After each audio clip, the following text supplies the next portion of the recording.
Olá, meu nome é Fábio Oliveira, eu sou professor de filosofia da Universidade Federal Fluminense, a UF, que está localizada aqui no estado do Rio de Janeiro. Eu também sou membro do programa de pós-graduação em bioética, ética aplicada e saúde coletiva, o PPG-BIOS, vinculado também à UF, e também integro como membro permanente o programa de pós-graduação em ensino, também na UF. Eu sou coordenador, ao lado da professora Rita Leal Paixão, do Laboratório de Ética Ambiental e Animal, o LEA. Bom, adotando uma audiodescrição para vocês, eu me apresento. Eu sou um homem cisgênero, branco. Atualmente eu estou de cabeça raspada. Eu uso óculos com uma armação redonda e com algumas cores estampadas. No momento eu também estou de barba cerrada. Estou vestindo uma camisa cinza com alguns detalhes, alguns pequenos riscos em detalhes azul marinho.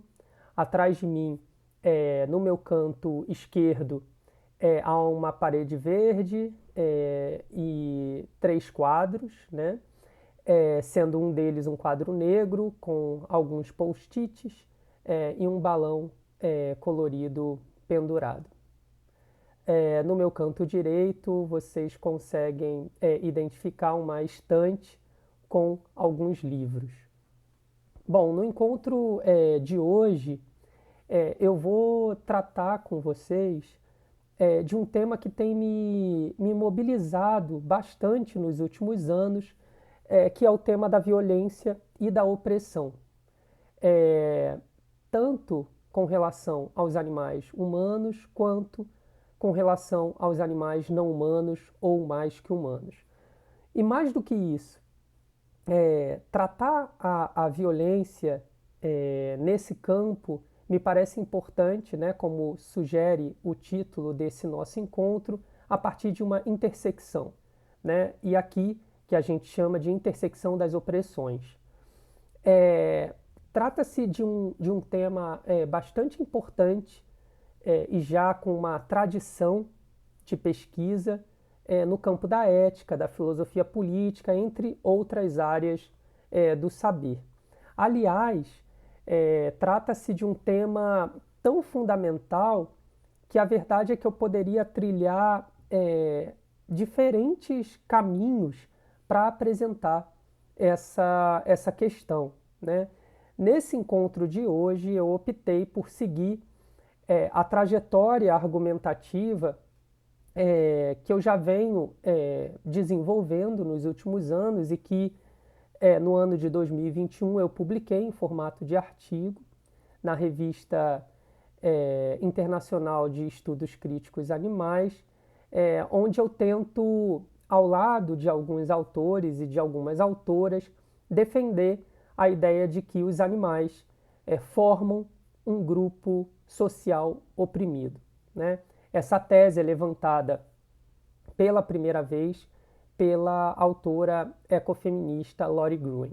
Então eu vou passar esse nosso encontro trilhando, né, buscando compreender a violência e a intersecção das opressões, principalmente ao lado de autoras como Iris Young, Lori Gruen e também Robert Jones, para que a gente chegue, né, lance algumas hipóteses e também cheque algumas teses ao lado desse e dessas autoras.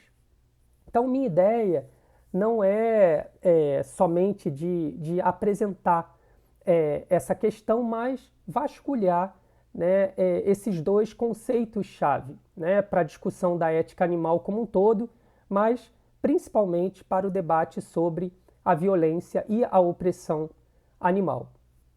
Sobretudo, entender o que significa a violência animal e o que significa dizer também opressão animal. E a minha intenção, então, ao mobilizar esses dois conceitos, violência e opressão, é de, primeiramente, anunciá-los, evidentemente, né, e também defini-los. Ou seja, caracterizar o que é uma violência e o que é uma opressão, né? E, em segundo lugar, atribuir a possibilidade de reconhecimento de uma violência praticada contra os animais, mas também a de uma opressão contra os animais. E isso vai resultar no que eu tenho chamado, como eu já antecipei, do reconhecimento dos animais mais que humanos ou não humanos, enquanto grupo vitimado não somente pela discriminação especista, mas pela opressão baseada na espécie. E para isso, compensa situar que para mobilizar esses dois conceitos, eu vou estar em diálogo mais estreito com os estudos críticos animais, né? Que, em resumo, seria uma escola de pensamento animalista, né, que reconhece e aponta para o entendimento e reconhecimento do tratamento inadequado e injusto dados aos animais, não humanos ou mais que humanos, como parte de um processo mais amplo de circunstâncias e signos sociais, ou seja, que merecem ser investigados a partir de um agrupamento interdisciplinar que envolve as ciências biológicas e sociais, passando pela cultura, as artes, a linguagem, a política, entre outros. Ou seja, de que não é possível, há essa hipótese nos estudos críticos animais, que não é possível identificar a matriz da violência sistematizada contra os animais sem que adotemos um caráter interdisciplinar para investigar justamente essas raízes, né? Então, nesse sentido, a gente poderia supor, nesse primeiro momento, que analisar uma atitude de violência contra os animais não poderia ser pensada de forma isolada, né? Mas em articulação a uma dinâmica que compõe uma estrutura sistematizada de violências, que tende a naturalizar, a partir de vários processos, né, que envolvem diferentes âmbitos da sociedade antropocentrada, a ideia dos animais como pertencendo a um grupo inferiorizado, né? E o resultado, né, como vimos inclusive em encontros anteriores, tem sido o uso e abuso, né, do processo de animalização, mas também de feminilização, de objetificação, entre outros modos de subjugar, inferiorizar e, claro, naturalizar as violências contra os animais não humanos ou mais que humanos. Bem como, claro, justamente por pensar essa violência em articulação com outros processos que caracterizam a injustiça social, é importante identificar os pontos de convergência com esses processos também, quando destinados contrários a minorias políticas humanas. Ou seja, os estudos críticos animais, eles nos permitem identificar como a violência ela se estabelece enquanto um recurso de domínio e também um recurso de opressão, né? Onde o poder estabelecido enquanto hegemonia fica, ele se constitui como parte de um processo, né? Entretanto, antes da gente adentrar nessa discussão e esmiuçar, né, avaliar cada etapa dessa hipótese lançada aqui com vocês, então antes da gente adentrar nessa discussão sobre a qual eu não pretendo aprofundar, mas sinalizar também para vocês alguns textos, alguns caminhos, né? Inclusive para que seja possível refutar essa ideia, é importante assinalar, eu penso, para o propósito desse nosso encontro, ou seja, de que é possível que seja, que a hipótese lançada aqui ela nos abra caminhos para que a gente possa se debruçar com mais afinco sobre, pelo menos, duas teses de duas autoras que, a meu ver, tratam de forma analítica o tema da violência e da opressão animal. São elas a Iris Young e a Lori Gruen. A Iris Young, ela foi uma pensadora estadunidense, uma filósofa e cientista política que buscava e buscou analisar como as injustiças sociais elas formam grupos oprimidos a partir de diferentes meios que se articulam entre si. Além disso, a Iris Young ela buscou pensar como o sistema de justiça ele está profundamente arraigado em categorias analíticas que não dão conta da composição, por exemplo, de movimentos sociais, né? Nesse sentido, ela é a autora, uma autora, que tenta refletir sobre as lacunas entre uma reflexão teórica e a possibilidade concreta das discussões espelharem uma busca efetiva de superação das injustiças sociais. E cabe dizer que, embora a Iris Young não tenha explicitado ou elaborado uma teoria que visasse a questão animal, a incorporação dos animais aos debates éticos e políticos, a sua produção teórica ela tem sido bastante revisitada por teóricos, teóricas, pensadores, pensadoras, mas principalmente por aquelas que têm se inspirado nos ecofeminismos, dentre as quais a Lori Gruen tem se destacado para verificar justamente a extensão das elaborações de Iris Young para a questão animal propriamente dita.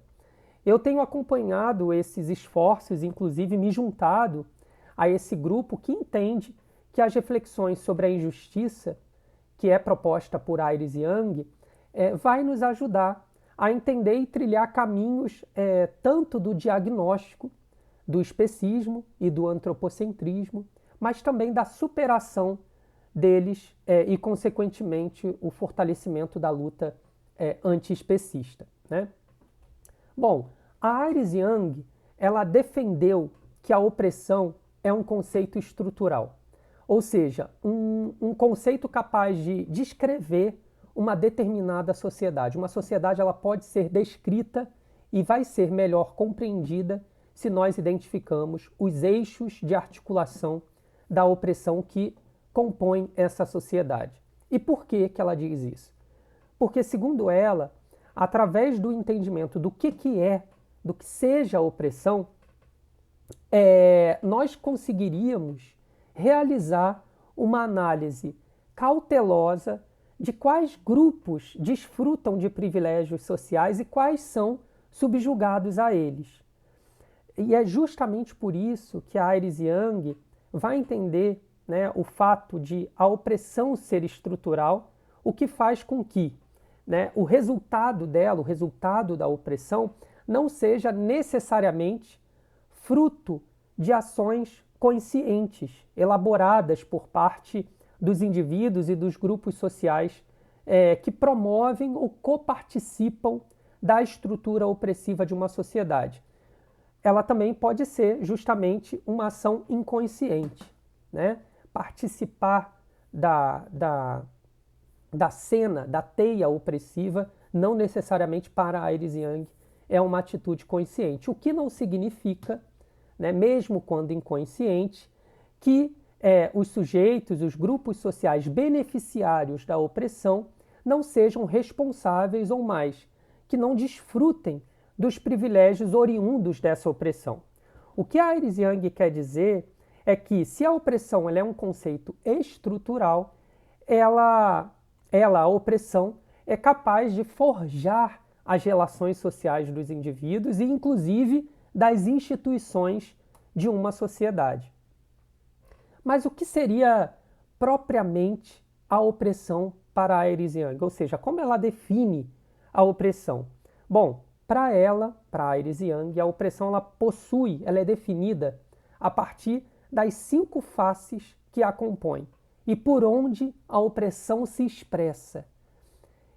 Essas 5 faces da opressão, que consta num artigo intitulado justamente As 5 Faces da Opressão, seriam a exploração, a marginalização, a impotência, o imperialismo cultural e a violência. Ou seja, a opressão ela se expressa e ela é composta por essas 5 faces, né?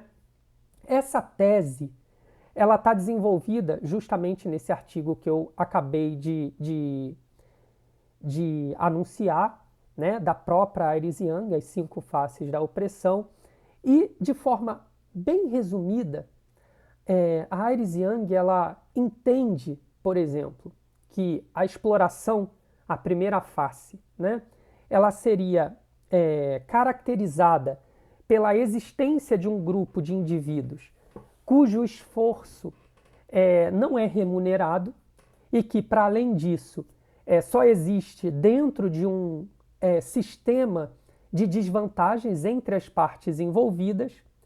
A marginalização ela seria uma ação de confinamento de um grupo de indivíduos a uma posição inferior na sociedade, seja ela simbólica ou material, ou seja, para Iris Young é perfeitamente possível identificar uma marginalização simbólica, algo que vários autores, pensadoras analisaram, por exemplo, os tipos de marginalização simbólica durante o ápice da pandemia do Covid-19, né? Enfim, só para atualizar um pouco essa discussão, a terceira face, a impotência, ela seria a falta de especialização em um tipo de ofício, né? Ou a falta de recursos e possibilidade para uma capacitação laboral, de criação, de inserção nos espaços, né, que possibilitariam adquirir recursos para uma melhoria das condições de vida, né?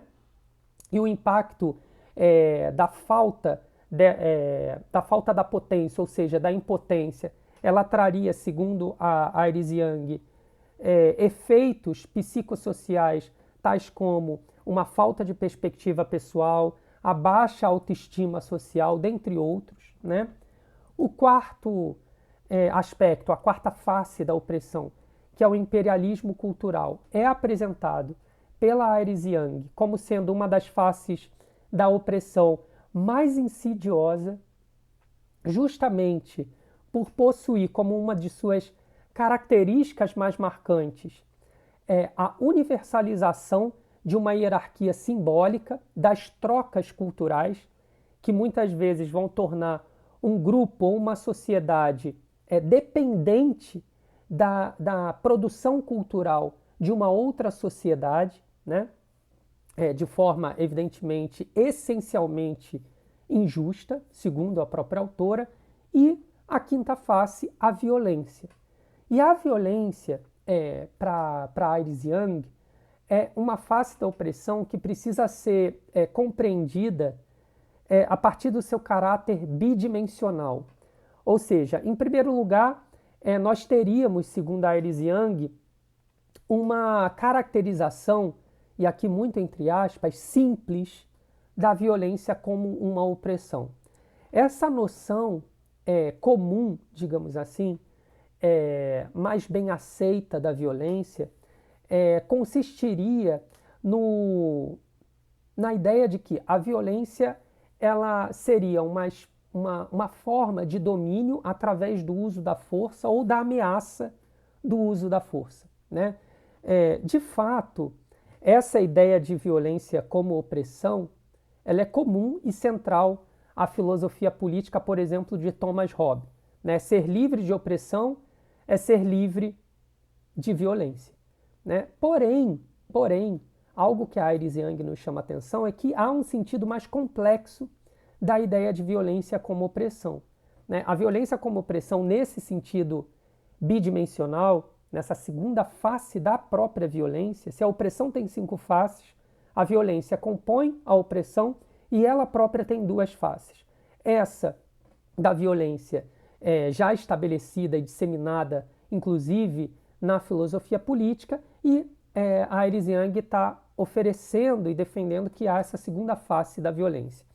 E a violência como opressão, nesse sentido mais complexo, ela compartilha com a noção comum o uso do mesmo meio, a força física, mas a semelhança termina no uso da força como meio.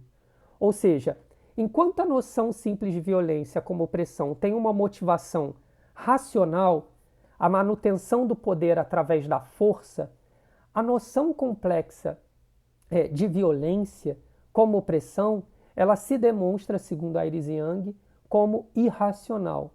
Ou seja, no sentido de ser normalmente motivada pelo ódio ou pelo medo dos grupos oprimidos.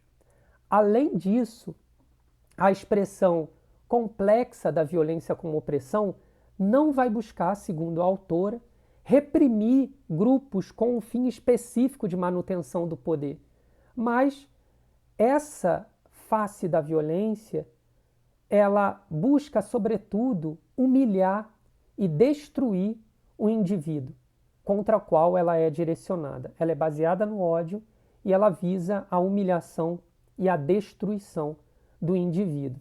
E nesse sentido, a gente pode afirmar que a noção mais complexa da violência ela é marcada pela característica da irracionalidade e que ela propõe também um processo de animalização, de desumanização, de inferiorização, né?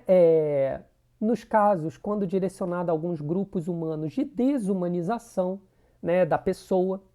E nesse sentido, cabe destacar que se compreende por desumanizar aqui uma tentativa de não reconhecimento da humanidade de alguém que supostamente poderia ser abarcado pela noção de humanidade, né? Ou seja, trata-se de uma estratégia que visa única e exclusivamente ferir ética e psicossocialmente aquela ou aquele indivíduo humano alvo de um discurso de ódio. E aqui é preciso convocar, né, a ecofeminista Lori Gruen para a gente pensar como essa discussão, como essa teorização sobre a opressão, e em especial a violência, ela pode ser estendida para a gente pensar o especismo, né, como uma injustiça social, como eu tenho proposto e buscado refletir, né? Ou seja, verificar se os animais eles também padecem das 5 faces da opressão, né? Então, primeiramente, a Lori Gruen ela vai chamar a atenção para o fato do conceito de espécie, né? Segundo ela, o que a gente está afirmando quando a gente diz que é parte de uma espécie? O que define uma espécie, né? Se formos capazes de responder a essas questões, evidentemente que as ciências biológicas naturais elas vão definir determinados critérios para essa definição, né? Mas ainda assim, a Lori Gruen ela vai nos chamar a atenção para a dimensão ética que elege os critérios que definem a participação de alguns grupos em determinados grupos, né?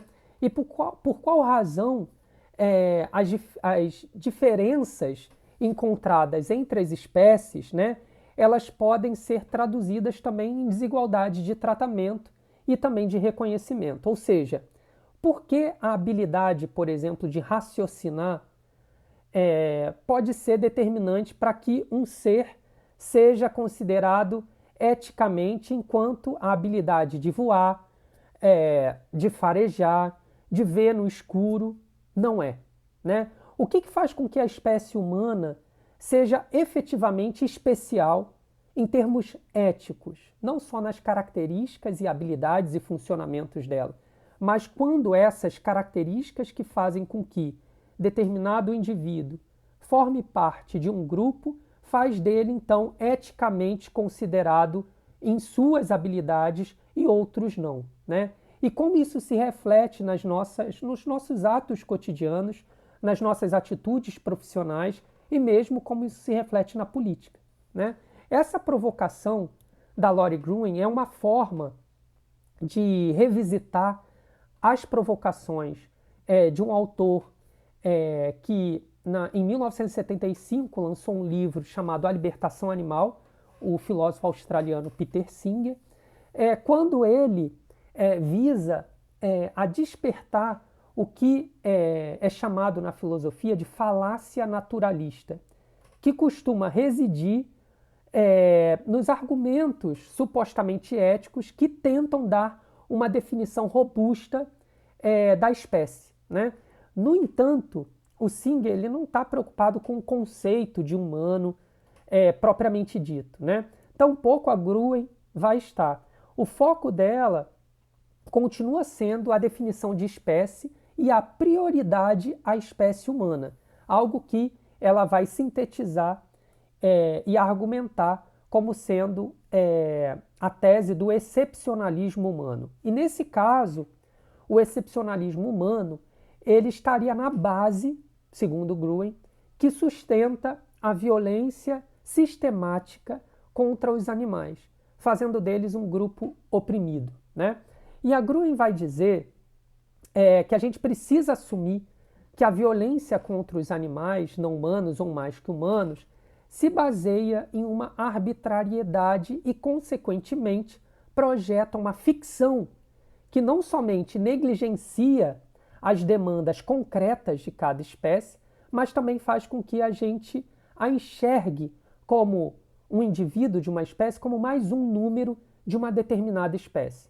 Ou seja, esse indivíduo ele é sem personalidade, sem desejos, sem medos específicos, sem subjetividade, né? O indivíduo animal não humano ou mais que humano que está diante de nós, ele não é visto, ele não é percebido, ele não é entendido. Ele é projetado a partir dos critérios já previamente elencados que o definem, né? Esse seria, segundo a Gruen, uma forma de permanência da violência sistematizada especista, né? Além disso, o agrupamento de todos os seres na categoria animais não humanos ou mais que humanos passa a ser, segundo ela, uma forma discursiva de estabelecer uma massa homogênea, justamente, que ignora as possíveis individualidades entre os animais, né? Os animais não humanos ou mais que humanos, eles passam a ser classificados e analisados por nós, humanos, a partir do distanciamento de um certo desinteresse, né? Ou seja, o indivíduo animal ele não existe, mas apenas um número que compõe um grupo homogêneo que irá nos ajudar a entender o fenômeno diante de nós. Uma vaca no abatedouro, ela não é percebida, por exemplo, como um indivíduo, né, com características similares às suas colegas, mas também particulares daquela vaca, daquele indivíduo.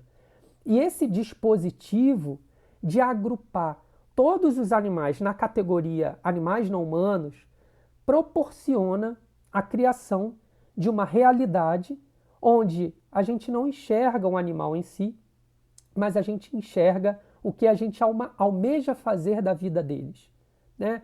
Nesse sentido, os animais não humanos, ou mais que humanos, são, antes de tudo, uma ideia projetada de um grupo. Eles são uma projeção que não precisa criar, onde não precisa se criar uma relação ou um diálogo, né? Ao contrário, a gente vai assumir que esse diálogo está no nível da impossibilidade de dialogar com outro animal, né?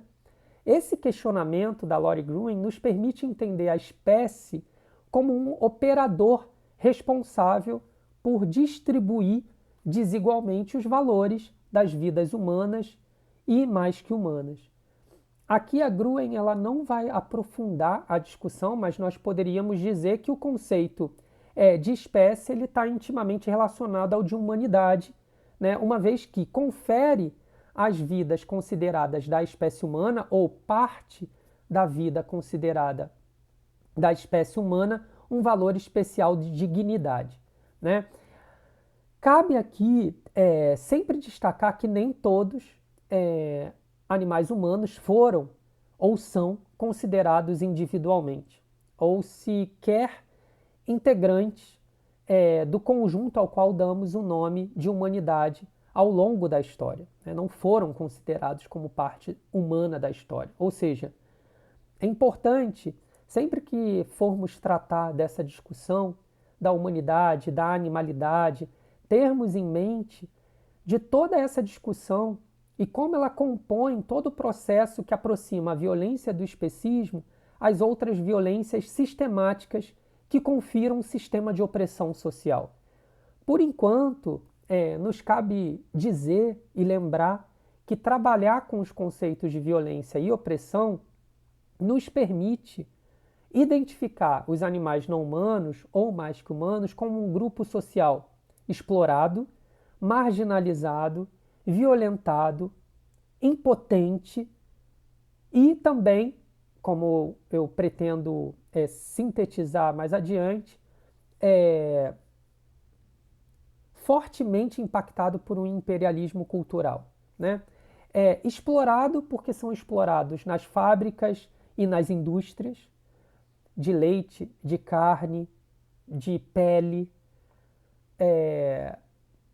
de maquiagem, na indústria cultural do entretenimento.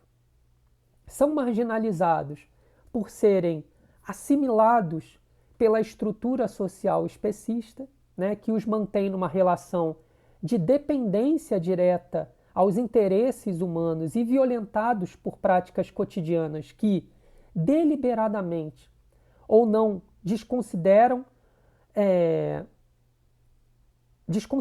as suas dores, os sofrimentos infligidos contra os animais.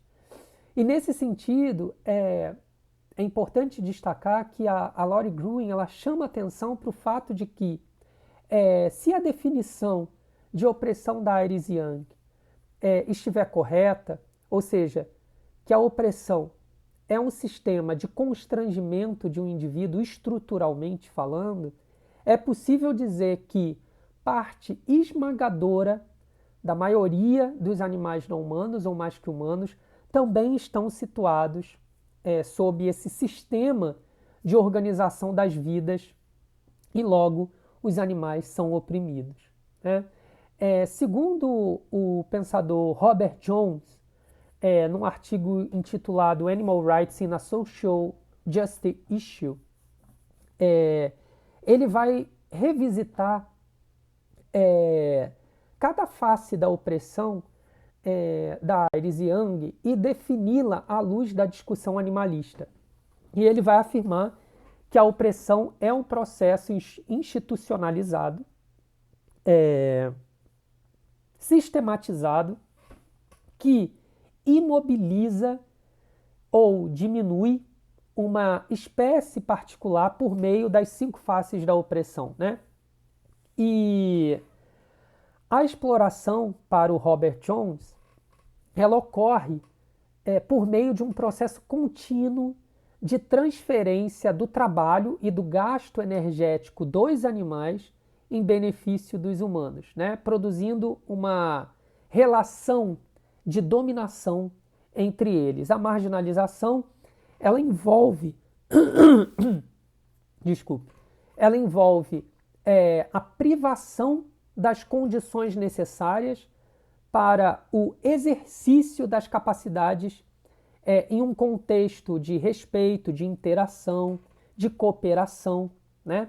A impotência, ela envolve a inibição no desenvolvimento da autonomia e das capacidades de um animal e também envolve uma exposição ao tratamento desrespeitoso, justamente em consideração ao status quo dos animais nas sociedades, pelo menos ocidentalizadas, né? A violência contra os animais seria uma forma, segundo Robert Jones, de injustiça sistemática, né? Tomada possível até aceitar, inclusive a aceitação da dor, né? E por dentro de um contexto social particular, né? Que faz existir essa prática social da violência, quer dizer, que faz da violência uma prática social destinada aos animais não humanos ou mais que humanos, né? E segundo Robert Jones, o imperialismo cultural aplicado à questão animal envolve a universalização da experiência e da cultura da espécie dominante, no caso de alguns grupos humanos, né, detentor do poder, né, e do estabelecimento das suas práticas enquanto norma de convivência, o que passa a medir e desvalorizar, né, outras espécies em relação à sua própria norma. Então não deixa de ser uma espécie de narcisismo especista, né, como eu tenho chamado, né? Então, nesse sentido, toda essa discussão sobre a violência e a opressão, pensando justamente como a violência ela é uma das faces da opressão, ela não é a única, mas ela é uma importante face dessa opressão, ela nos permite, quando pensada dentro dessa articulação das teorias das injustiças sociais, nos permite identificar os animais como um grupo social oprimido. E por ser um grupo social oprimido, envolve uma série de dimensões que compõem o jogo de interesses e os jogos de poderes que submetem os animais não humanos a diferentes escamoteamentos da subjugação, da violência, que compõem as teias opressivas que não só são produzidas, mas são mantidas através de tanto pequenos